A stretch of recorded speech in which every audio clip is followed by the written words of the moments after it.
Bienvenidos a un nuevo programa de Ahora Educación. Hoy nos reunimos de nuevo con un asesor del CEP Marbella Coín para hablar de los juegos del aula. Se trata de impulsar todas las iniciativas relacionadas con la competencia de comunicación lingüística. Ya se han celebrado los primeros Juegos del Aula, un encuentro informal entre docentes y alumnos para trabajar las destrezas asociadas a la oralidad. Si os parece, vamos a ver cómo se hizo la convocatoria. Adelante, compañeros.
Pues bien, como os decía, tenemos aquí a parte del equipo motor de esta actividad. Hoy nos vuelve a acompañar don Alberto Corpas Martos. Alberto, bienvenido y muchas gracias por participar en este programa. Muchas gracias por darnos la palabra, nunca mejor dicho. Y después, para la segunda parte, os tenemos preparado un vídeo del CEIP Andalucía de Fuengirola y algunos ejemplos que hemos sacado de nuestros propios centros, la mayoría del centro de Platero. Alberto, ¿qué son los Juegos del Aula? ¿Qué tipo de experiencias tendrían cabida en estos juegos? Bueno, los Juegos del Aula es una iniciativa que, como ya comentabas, ¿no?, proviene del equipo motor Iniciativa y Comunicación, que tenemos aquí dentro del ámbito Marbella y Coín, que la verdad es que es un equipo que goza de buena salud, que además quiero desde aquí ensalzar su labor, ¿no?, de todos mis compañeros, además un equipo que continúa creciendo, que continúa vivo. Y los Juegos del Aula, pues básicamente responden a su nombre, es decir, son juegos, porque el factor lúdico también es importante. Ajá. Y están relacionados con el habla. ¿Por qué nacen estos Juegos del Aula? Pues mira, el año pasado, como tú ya sabes, se convocó el primer torneo andaluz de debate académico, pero tuvo para nuestro parecer un pequeño desliz, y es que dejó fuera la primaria. Solamente estaba convocado para secundaria y bachillerato. Desde el equipo motor, que ya llevábamos trabajando varios años en torneos de debate donde sí los incluíamos, ¿no?, pues vimos que se nos habían quedado fuera nuestros pequeños y que necesitaban un poquito de atención. ¿Qué es lo que pasa? Pues que nosotros decidimos pues que ese déficit era una oportunidad. Y nos planteamos qué podíamos hacer para, dentro de un formato un poquito más amable, más llevadero, pues poder atender esas necesidades de comunicación lingüística que tienen nuestros alumnos. Como ya sabemos, además, no todo tiene que pasar dentro del aula, sino que la educación informal también tiene su cabida. Entonces pensamos en hacer una jornada, un encuentro, que denominamos Juegos del Aula, que se celebraron el 25 de mayo en el Colegio Andalucía de Fuengirola, donde tuvieran cabida tanto el profesorado como el alumnado y también las familias. Lo celebramos un sábado e hicimos una jornada de puertas abiertas donde dentro de un ambiente pues más relajado, más festivo, donde también pudieran ver los padres, ¿no?, a sus niños en el terreno donde no los conocen realmente, que es dentro claro, del colegio, y lo quisimos acompañar además pues bueno, de un ambiente pues de convivencia, de juego y de pues un poco un entorno familiar, ¿no?, donde la comunidad educativa al fin y al cabo son claro, esas tres patas, ¿no?, profesorado, alumnado y familia, pues sí, es necesario convivir y tenemos pocas oportunidades realmente. Perfectamente, Alberto, pero ¿qué tipo de experiencias son las que tienen cabida en lo que llamamos Juegos del Aula? Pues mira, en los Juegos del Aula decidimos hacer un enfoque por ambientes o por rincones temáticos, que es algo que, como sabemos, hay ciertas pedagogías que lo defienden, ¿no?, que es un acercamiento libre por parte del alumnado según sus intereses a diferentes aprendizajes. ¿Qué es lo que hicimos? Pues nos reunimos el equipo motor, hicimos una clasificación de lo que consideramos que son las tipologías orales más habituales entre nuestros niños y niñas, y también que pudiéramos darle pues un poco de ese enfoque lúdico que comentaba, ¿no? De que ellos pudieran acercarse libremente y pudieran, pues teníamos rincones desde el cuentacuentos al trabalenguas, también tuvo cabida la poesía, tuvo cabida el karaoke, ¿no? Que al fin y al cabo la canción pues claro, conecta, ¿no? La lírica perfectamente. Juegos también basados exclusivamente en la escucha, con ojos vendados, siguiendo circuitos, pues un poco la integración de las destrezas, ¿no? De una manera un poco más, no diría relajada, porque los niños se lo toman todo muy en serio, y eso es algo que hay que alabarle desde luego, pero sí que lo hicimos de una manera pues que se disfrutara, que lo disfrutamos todos, y además fue una jornada de verdad de un recuerdo ya imborrable.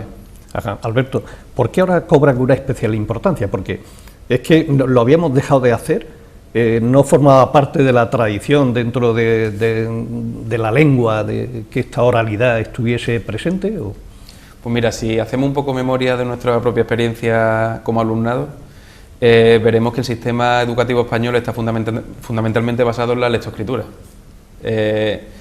Yo personalmente, en este caso también como padre lo he vivido, ¿no? Como mis hijos han pasado de una educación infantil basada en el compartir experiencia a través de la oralidad, en las asambleas, pues, y que llegan a la primaria y se convierte en, cada vez menos por suerte, por cierto, esto también quiero destacarlo, pero se convierte pues en aprender a leer, aprender a escribir, sillas mirando hacia adelante, procesos unidireccionales, donde el intercambio está un poquito más soslayado, ¿no? No tienen a lo mejor esa oportunidad de sentirse tan libres, de poder construir discursos orales, y también, por supuesto, porque si no tienen la capacidad de construirlo, no tienen por qué aprender a hacerlo. O sea, en teoría, tú no puedes aprender a nadar en teoría. Yo te puedo decir, tú tienes que ponerte en el borde de la piscina, te inclinas, te lanzas, pero si no te tiras, no lo consigues. Si a un niño no le damos la oportunidad de que hable y que se exprese, a la vez que le acompañamos en ese proceso de aprendizaje, pues evidentemente no va a aprender a desenvolverse. ¿Qué es lo que estamos consiguiendo? Pues jóvenes que les cuesta comunicarse con el mundo en el que viven, que tienen vergüenza hasta de pedir en una hamburguesería algo para comer. Desde luego. Bueno, ya tenemos los primeros juegos del aula hechos. ¿Está la convocatoria de los segundos o no está ya la convocatoria? Bueno, pues verás, sí y no. ¿Por qué? Porque nosotros siempre tenemos un pequeño hábito circense que es el más difícil todavía, ¿no? Muy bien, perfecto. Nos encanta darle siempre un giro porque consideramos que, bueno, nosotros seguimos un método bastante científico, a pesar de todo lo que pueda parecer que lo hacemos de una manera dinámica, donde nosotros primero hacemos vemos la realidad, ¿no? Tratamos de analizar la realidad en la que vivimos, proponemos una serie de actividades, las llevamos a cabo y las evaluamos, y a partir de ahí tratamos de encajar las posibles oportunidades de mejora. ¿Qué es lo que pasa? Que nosotros el año pasado los Juegos del Habla, de verdad como experiencia piloto, fue insuperable. Desbordó todas nuestras expectativas la participación, además creo que todo salió muy bien, había un espíritu de convivencia y de coordinación que fue fantástico.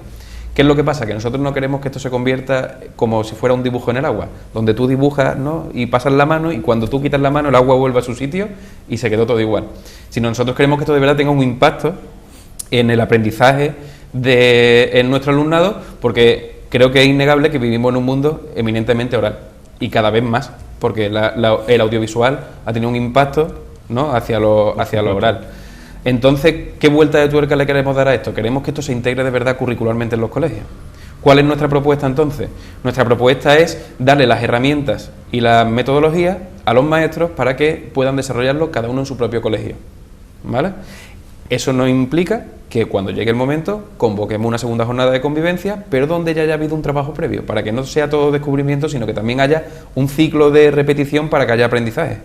Claro, pero si hay unos segundos juegos del aula, eso también anima a la participación de los centros, ¿no? Y anima a que esas actividades cobren mayor vida.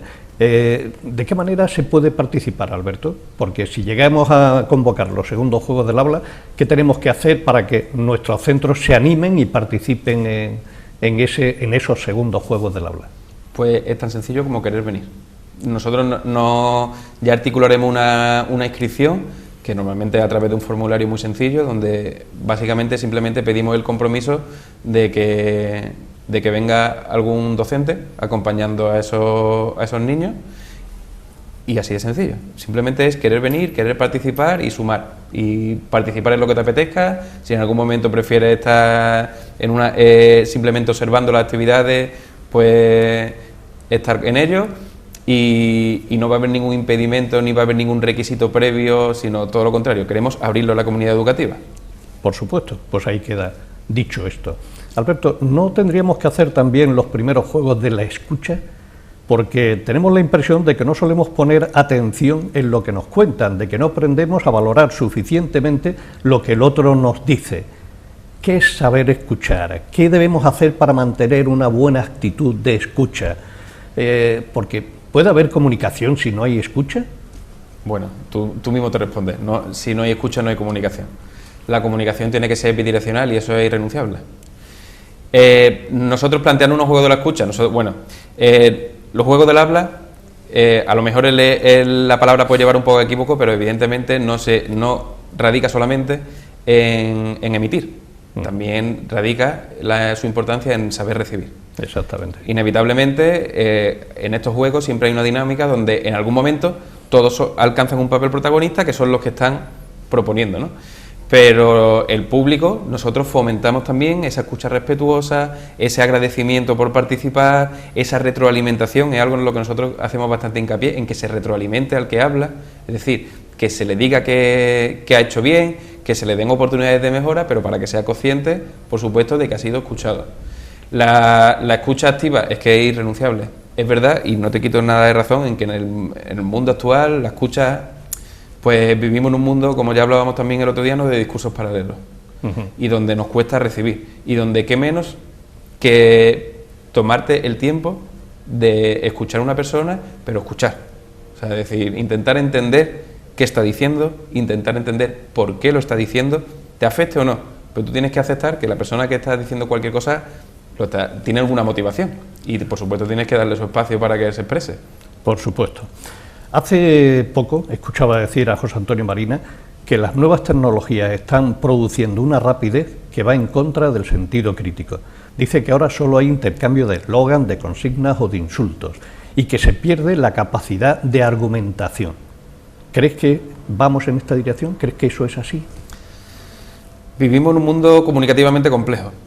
En eso le tengo que dar la razón, ¿no?, al señor Marina, porque es cierto que vivimos en un mundo de impactos muy rápidos, de poca reflexión, de poco intercambio, pero desde el ámbito más cotidiano, ¿no? Piensa sin ir más lejos, ¿no? Hace 20 años, ¿cuál era la cotidianidad de una casa donde toda la familia veía junto a la misma televisión porque es la que había en casa, donde los mensajes eran únicos y más amables en general? Y hoy en día yo creo que estamos en una curva ahora mismo donde la democratización del acceso a los medios de difusión pues provoca que todo el mundo tenga voz. ¿Es eso malo? No necesariamente, no es malo. Cada uno tiene su derecho, ¿no?, a su expresión. ¿Qué es lo que pasa? Que efectivamente se nos ha complicado mucho el discriminar ese tipo de mensajes. Y el saber cuándo las opiniones son propias o cuándo son impuestas, el saber simplificarlo también, las fuentes que son válidas, las que no son válidas, porque el hecho de tener la capacidad productiva de un mensaje no te convierte en un emisor cualificado, te convierte en un altavoz. Por supuesto. Entonces es verdad que vivimos en un mundo donde la tecnología ahora mismo, creo que tenemos que cambiar un poco el paradigma comunicativo para saber movernos y desenvolvernos en él. Y bueno, la verdad es que invertimos mucho esfuerzo, los docentes en este caso, en tratar de fomentar el espíritu crítico en nuestros jóvenes. Es lo que nos puede defender de este mundo tan complejo, ¿no? Alberto, todos recordamos los cuentos que nos contaron de niños. ¿Qué beneficio tiene la lectura de cuentos para niños? ¿Le gustan los cuentos a los niños de ahora? ¿Cuentos leídos, cuentos contados? No sé, ¿se ha perdido el hábito de los padres de contarle cuentos a sus hijos? No me atrevería a decir eso, ¿no? Yo creo que cada uno en su casa hace lo que puede, ¿no? Y digo lo que puede porque es verdad que como ya decía, la sociedad ha evolucionado. Bueno, vamos a dejarlo en que ha cambiado. Ya hablaremos si eso es evolución o no es evolución, ¿no?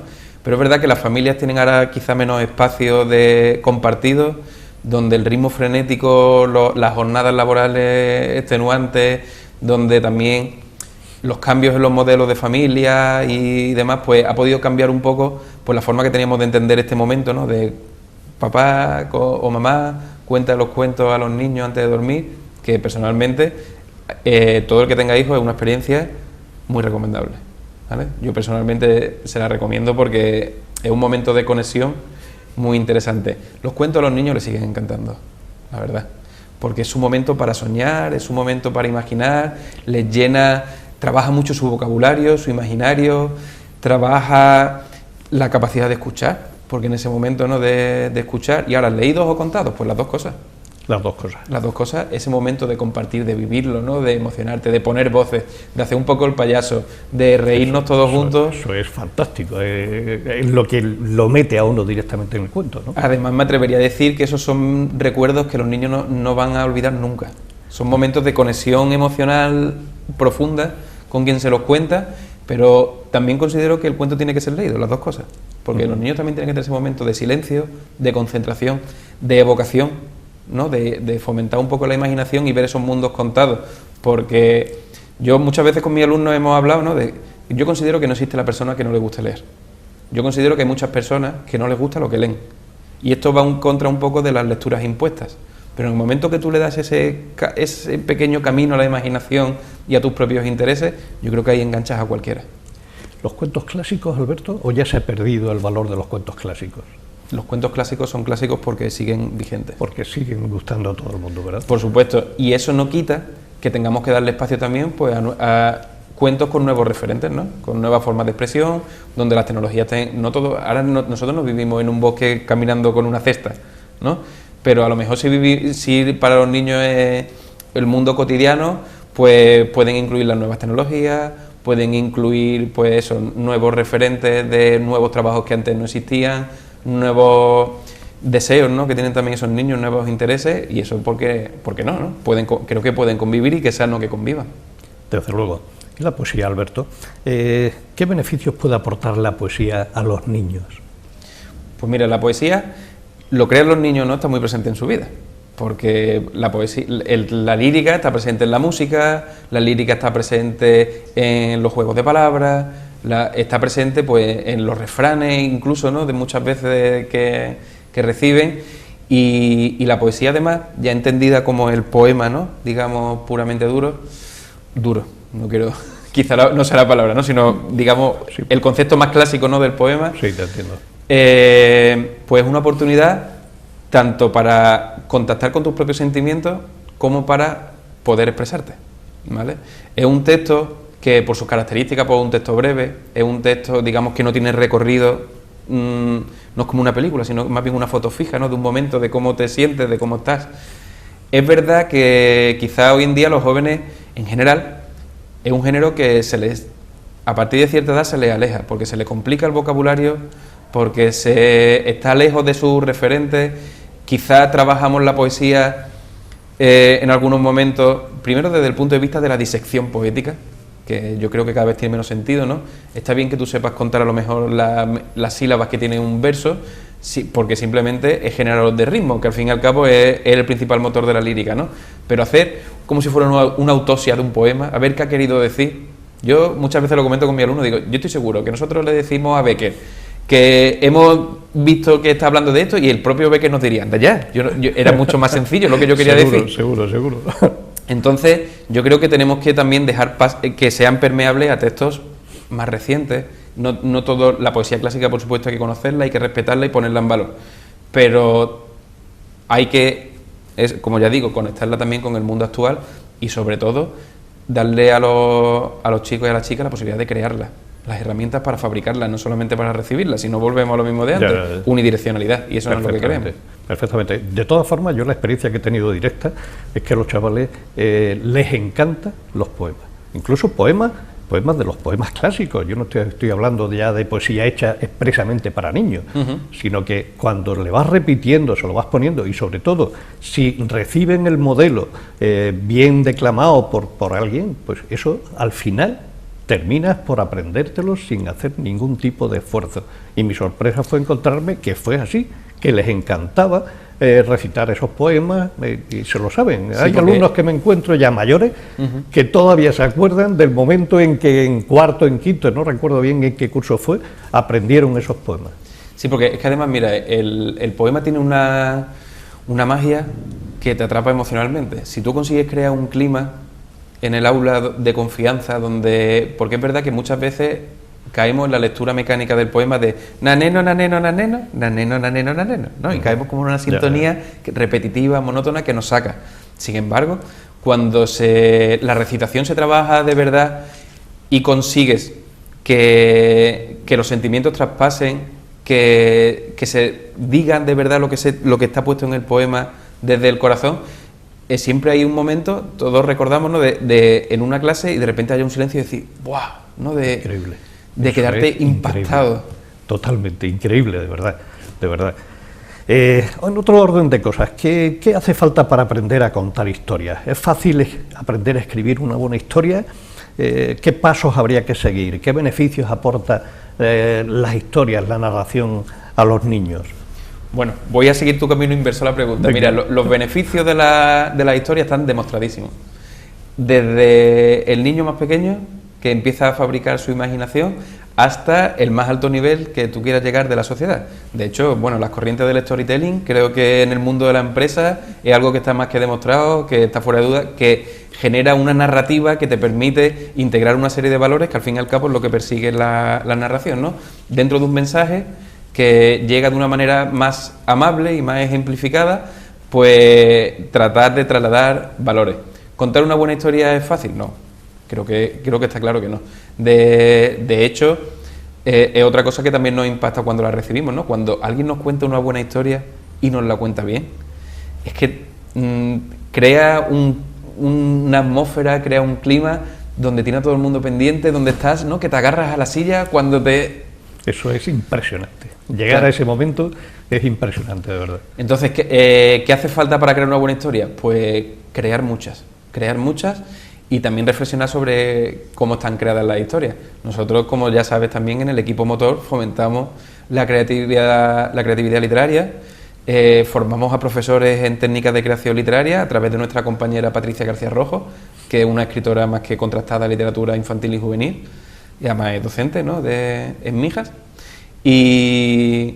Y aparte, por supuesto, pues también fomentamos la creatividad en nuestros niños a través de proyectos, a través de, bueno, los certámenes que también conocen, ¿no? Y tratamos de que tengan ese momento de expresión, porque, ojo, una cosa es la inspiración, pero como decía el sabio, ¿no?, que la inspiración que te coja trabajando.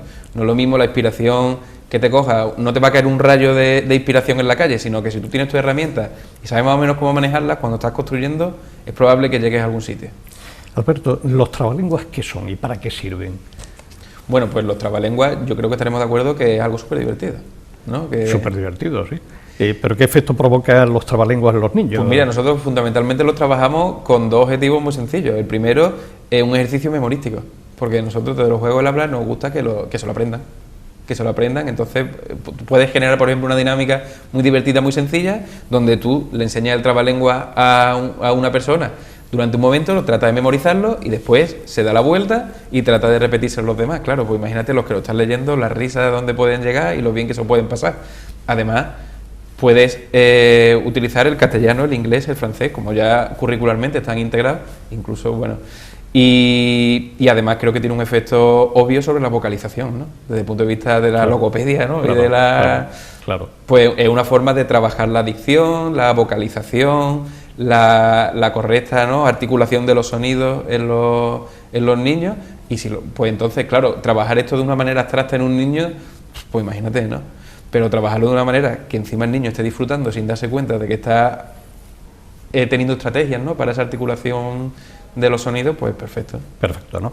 Ya para terminar, porque nos estamos quedando sin tiempo, ¿deberíamos fomentar que en los centros hubiesen radio y televisión, si puede ser, para que facilitara toda esta oralidad de la que estamos hablando? Rotundamente sí. Los medios existen.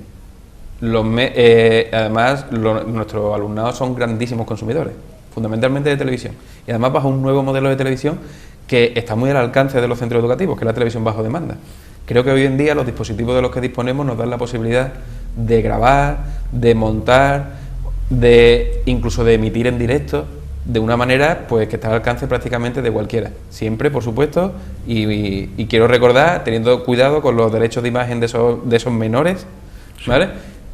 cuyos padres tienen que estar informados y consentir esa difusión, pero siempre lo hacemos desde un punto de vista pedagógico y didáctico, que nunca lo exhibimos, todo lo contrario, somos súper celosos de su intimidad y tratamos de hacerlo todo lo más correctamente posible. Y con la radio igual, la radio bajo demanda, el podcast, pues es una tecnología súper asequible, solamente necesitas un teléfono móvil con una grabadora que tienen absolutamente todos. Y después ya pues hay multitud de plataformas gratuitas que te permiten difundirlo y trabajarlo. ¿Qué nos permite las dos tecnologías? La revisión. Nos permite que los chicos y las chicas vuelvan a escuchar, que vuelvan a verse, que puedan analizar, que han hecho bien, que pueden mejorar, que se enfrenten también a los problemas técnicos que tiene la propia televisión o la propia radio, ¿no?